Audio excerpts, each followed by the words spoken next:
கோவை சிறையில் காகிதத்தில் ISIS கொடியை வரைந்ததாக கைது செய்யப்பட்டுள்ள ஆசிப் முஸ்தகின் நீதிமன்றத்தில் ஆஜர்படுத்தப்பட்டுள்ளார்.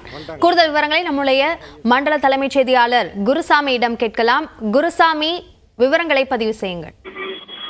அபிநயா, ஈரோடு மாவட்டத்தைச் சேர்ந்த ஆசிப் முஸ்தகின் என்பவர் ஏற்கனவே ISIS ஆதரவாளர் என்பதனுடைய அடிப்படையில் UAPA சட்டத்தால் கைது செய்யப்பட்டிருந்தார். கைது செய்யப்பட்ட அவர் கோவை மத்திய சிறையில் அடைக்கப்பட்டிருந்த நிலையில் அவரது அறையில் வழக்கமான சோதனையில் சிறை காவலர்கள் ஈடுபட்டிருந்த பொழுது அங்கிருந்த ஒரு பேப்பரில் ISIS கொடியை வரைந்து வைத்திருக்கிறார். இது தொடர்பாக கேள்வி எழுப்பிய போது அது இஸ்லாமிய நாட்டினுடைய கொடி, அது வைத்திருந்தால் தவறு கிடையாது என்று கூறி காவலர்களுடன் வாக்குவாதத்தில் ஈடுபட்டிருக்கிறார்.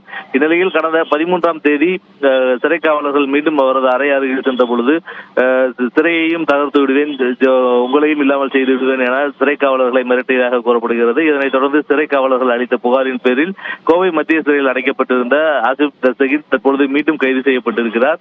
அவர் மீது மீண்டும் UAPA சட்டமானது போடப்பட்டிருக்கிறது. தற்பொழுது UAPA சட்டம் போடப்பட்டிருக்கக்கூடிய நிலையில் கோவை மத்திய சிறையில் இருக்கக்கூடிய ஆசிப் முஸ்தகின் தற்போது கோவை மத்திய சிறையில் ஆஜர்படுத்துவதற்காக காவல்துறையினர் அழைத்து வந்திருக்கிறார்கள். ஏற்கனவே ஈரோடு மாவட்டத்தில் போடப்பட்டிருந்த UAPA சட்டத்தில் கடந்த 12ஆம் தேதிதான் சென்னை உயர்நீதிமன்றம் அவருக்கு ஜாமீனானது கொடுத்திருக்கிறது. ஜாமீன் கொடுக்கப்பட்டிருந்த நிலையில் அதற்கான ஆவணங்களை நீதிமன்றத்தில் தாக்கல் செய்து விடுதலையாக வேண்டிய நேரத்தில் தற்பொழுது மீண்டும் UAPA சட்டத்தால் தற்பொழுது ஆசிப் முஸ்தகின் கைது செய்யப்பட்டிருக்கிறார்.